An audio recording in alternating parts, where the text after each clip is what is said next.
Oke, teman-teman, selamat siang semuanya. Bagaimana kabar kalian yang masih punya hutang di pinjol? Saya doakan semoga kita semua yang masih punya hutang di pinjol panjang umur, sehat selalu, dimudahkan rezekinya, dan mudah-mudahan kita semua bisa melunasi hutang-hutang kita. Amin ya Allah ya Rabbal Alamin.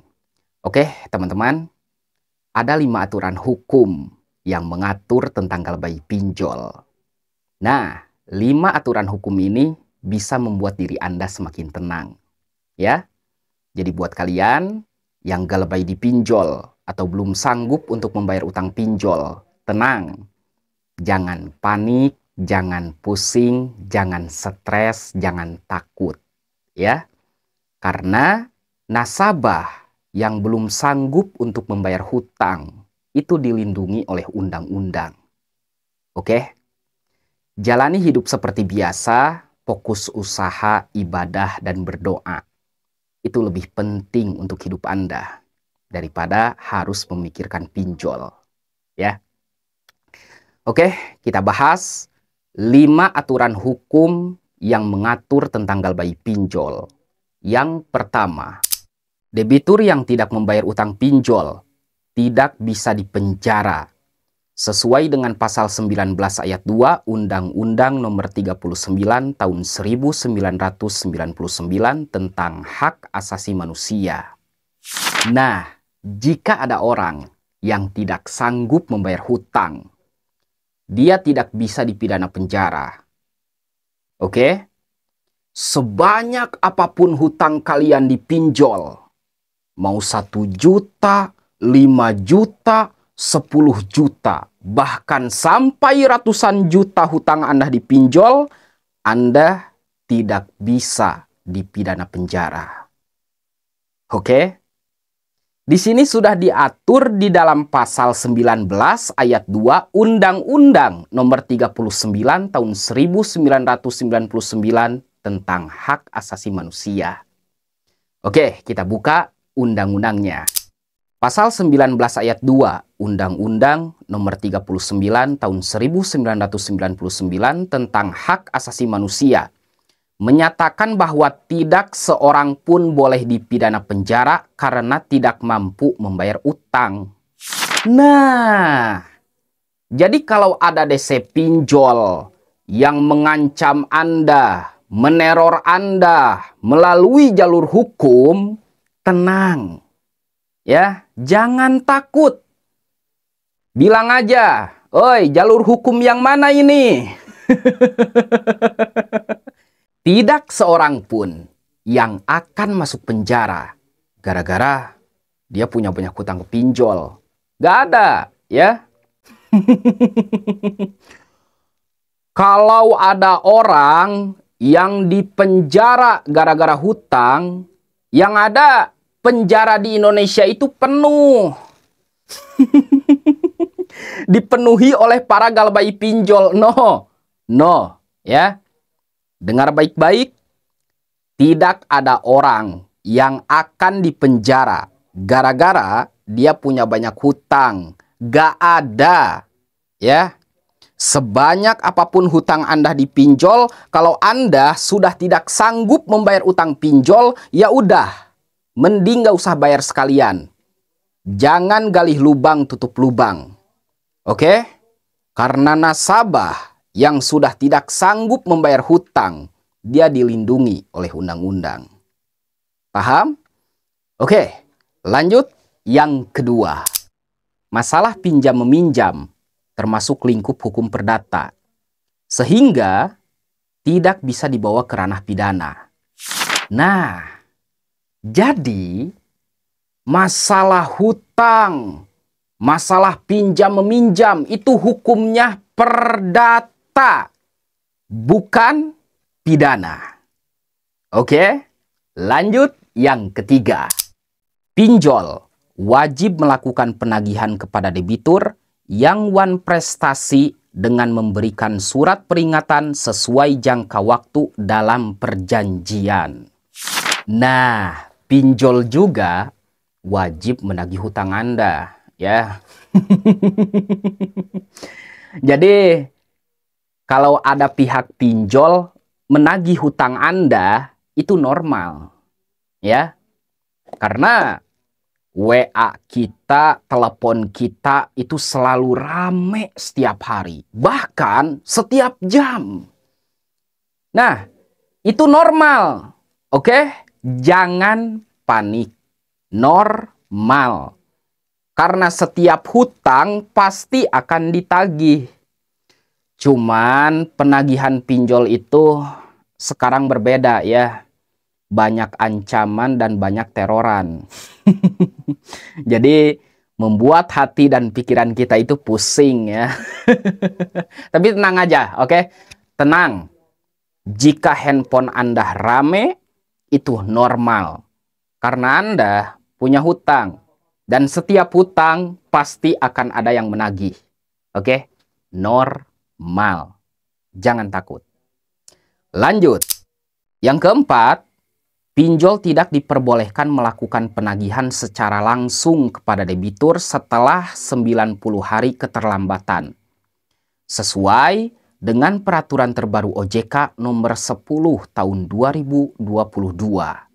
Nah, jika ada nasabah yang telat bayar selama 90 hari, maka pinjol dilarang menagih.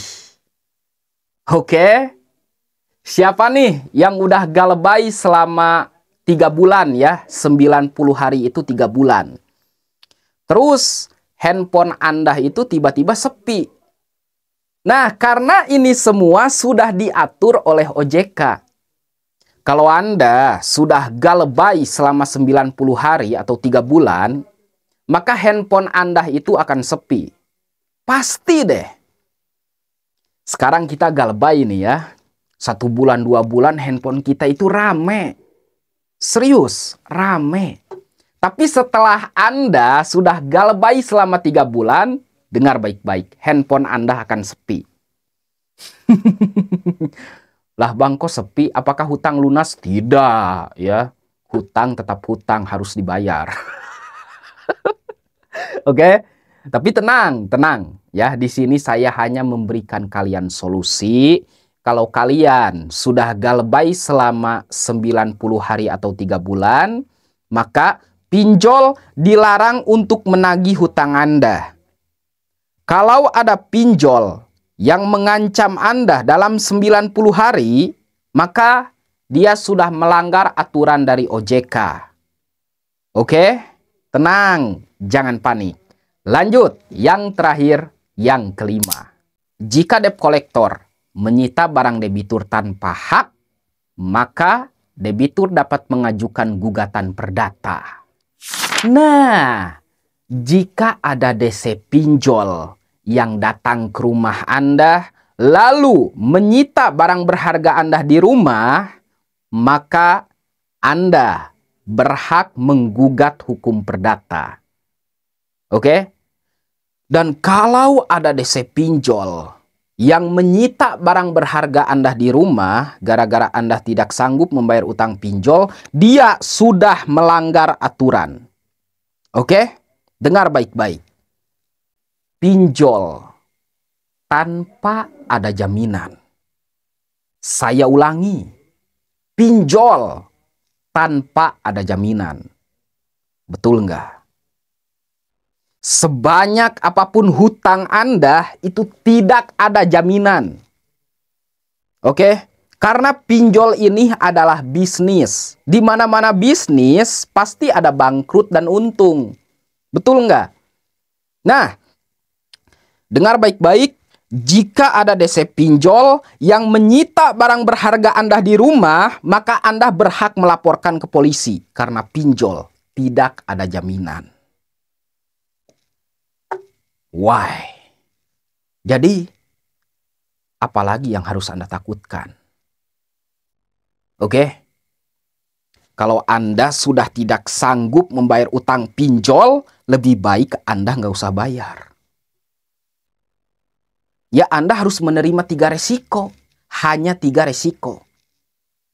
Slik OJK, nama Anda akan di blacklist oleh OJK dan Anda tidak bisa berhutang lagi.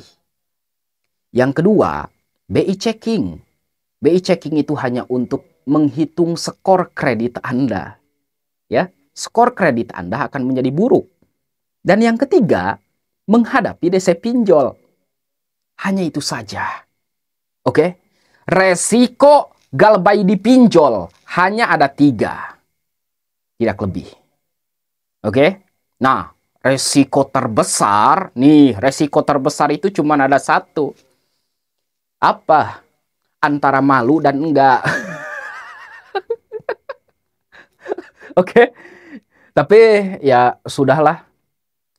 Yang udah biarlah berlalu. Jadikan pelajaran. Oke? Jadikanlah pinjol itu sebagai pelajaran untuk hidup Anda supaya Anda tidak berhutang lagi di masa depan. Tidak ada satu orang pun yang akan menjadi kaya raya kalau mereka punya banyak hutang. Ya. Dulu saya juga pernah ada di posisi seperti kalian. Saya punya banyak hutang, bro. Gini-gini juga gua mantan mafia pinjol. Ya, ini kalau ada DC pinjol yang nonton ini, pasti mereka tahu muka saya. Berapa kali coba gua bikin konten galbay pinjol. Awal-awal gua itu galbay 10 juta.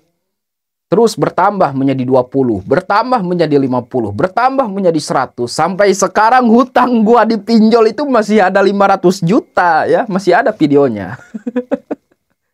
Jadi ya tenang aja. Oke? Kalian itu cuman galbay. Sedangkan saya bikin konten galbay. Itu resiko saya sangat tinggi. Ya, resiko kalian yang cuman galbay itu tidak ada. Tapi kalian harus tahu, saya itu adalah konten kreator galbay. Resiko saya sangat tinggi. Karena setiap hari saya harus berhadapan dengan DC pinjol. Oke. Makanya udah. Tenang. Jangan panik. Jangan pusing. Semuanya akan baik-baik saja. Jalani hidup seperti biasa. Fokus kerja, ibadah, dan berdoa. Saya yakin suatu saat nanti kalian bisa menjadi orang sukses dan bisa melunasi hutang-hutang Anda. Oke? Dan yang terakhir, jangan pernah tinggalkan sholat. Perbaiki sholatmu supaya Allah memperbaiki hidupmu. Assalamualaikum warahmatullahi wabarakatuh.